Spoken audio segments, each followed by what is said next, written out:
What's going on, everyone? In this video we're going to talk about the different ways to find an architect to help you with drawing up floor plans.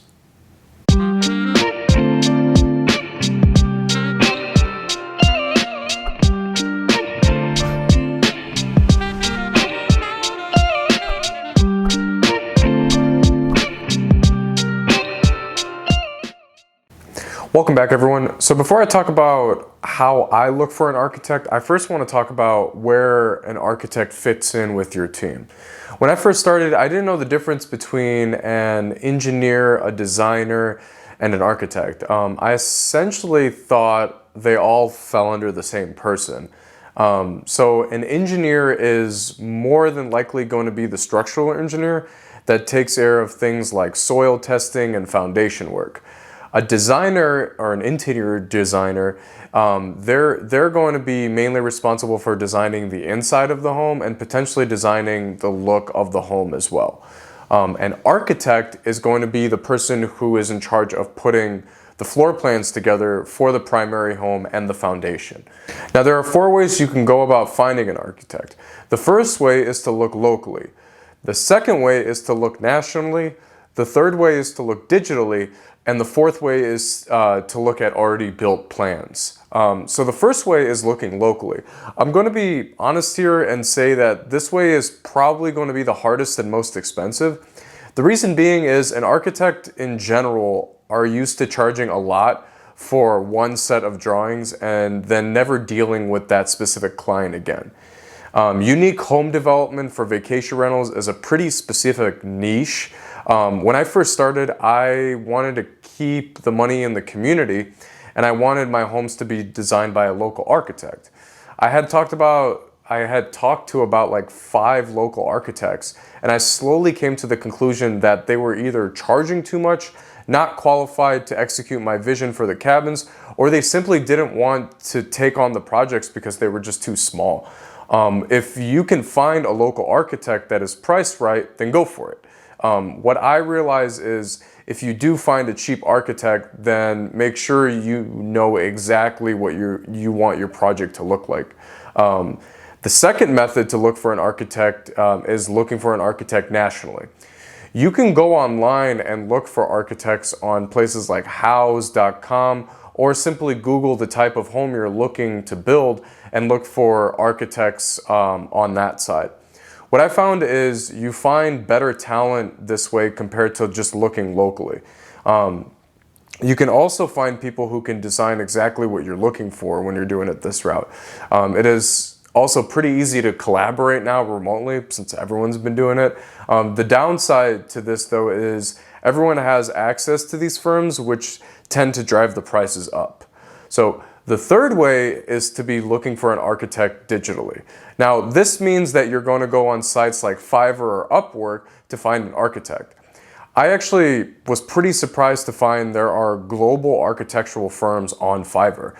It took some looking and asking the right questions, but I found one that I'm working with right now. They offer plans and 3D renderings for pretty cheap, and so far they look pretty good. What I really like about Fiverr is if you don't like the work or if it's not being done to your standard, then you can ask for a refund directly through Fiverr. This is an extra safety net while you're working, while you're looking and working with a new architect. Now, what I want to do is go on the computer and go through exactly how I found the architect I'm currently working with and what they had charged me and also how they're delivering the work. Alrighty, so we're here on Fiverr's website.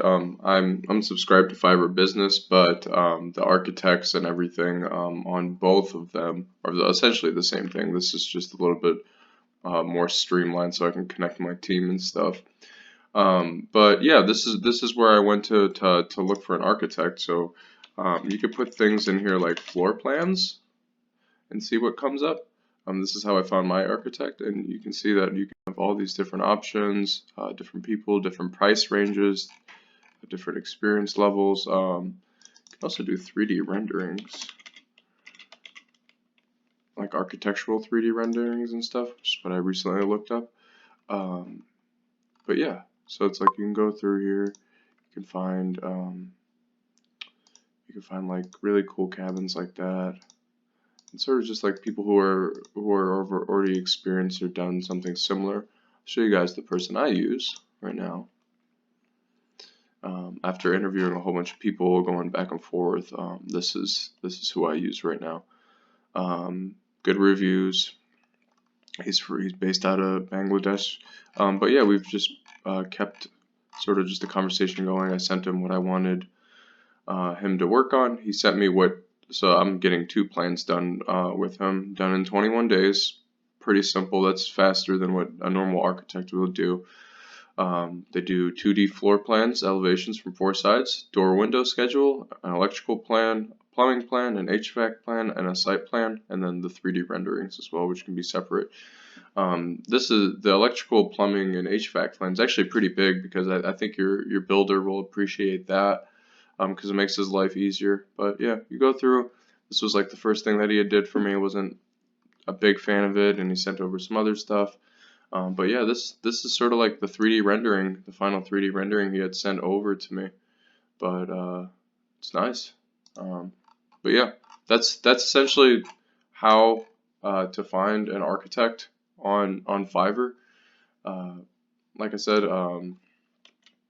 it's pretty simple. I'd recommend using the one that I'm using right now just because they're really good price range and they do really good work. So hopefully that helps.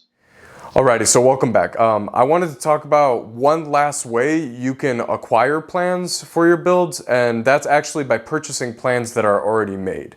These are set in stone, and there are usually a couple sites that architects will sell them on. The downside to this, to using this, is they will not be unique properties, but at the same time, I don't think anyone will really care if they're staying at your place if they're not like specifically unique. I doubt that anyone will even be in your city using the same plans that you're going to be using. And honestly, that's good enough for me. So for one last time, we're going to go hop back on my computer, and I'm going to show you the site I'm currently purchasing my current plans from. Keep in mind, this isn't the only place to get them. I'm going to link another really cool place to find plans called creativehomeowner.com, where you can find thousands of plans for relatively cheap. So the other route you can go is actually going out and finding your plans, like I just mentioned, but plans that are already created. We found this actually a really cool website and this architect on Instagram, but they already have pre-made plans that they sell. And they sort of go in line with what we try to build with like the sheds and the A-frames and stuff. But if you go over and click one of these, you can see that a normal PDF file is $300 for the floor plans. If you want to go more expensive, so the $2,000 version of this, what you get is you get all this other extra stuff, including a full materials list, which actually helps your builder a lot. My builder actually recently told me though that he didn't need the materials list because he just sends over the floor plans to where he's getting the materials from, and they sort of price it out from there. But this could help your builder out if you need to. Same thing with the mechanical room, electrical and plumbing plans. That's sort of like one size fits all there. I only go with the cheapest version.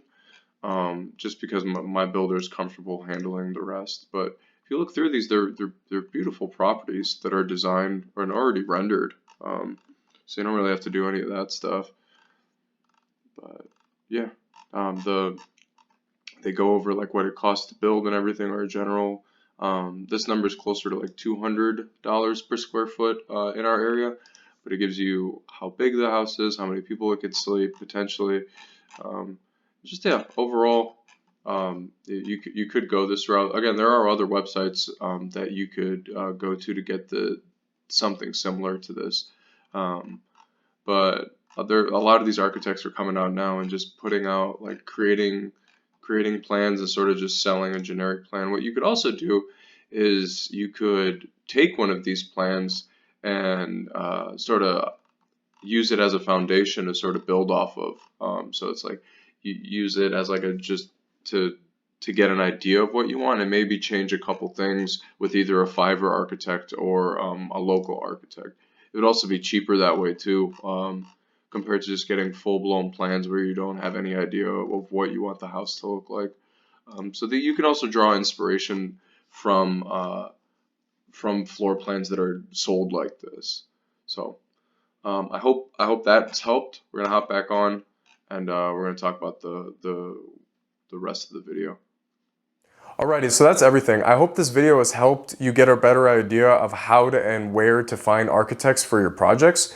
I personally think that this is one of the first steps in building your cabins. Some developers like to wait until they have the land to get the plans done, but what I do is have the plans done without the foundation plans completed. Then once I have the land, I have the architect create the foundation plan. This method helps me with estimating costs, and it gives lenders that I'm working with a better idea of what the project is going to look like from the very beginning. If you have any questions, please feel free to leave them below. I try to answer every comment and question that gets left. I hope everyone's staying safe, and I'll see you on next week's video.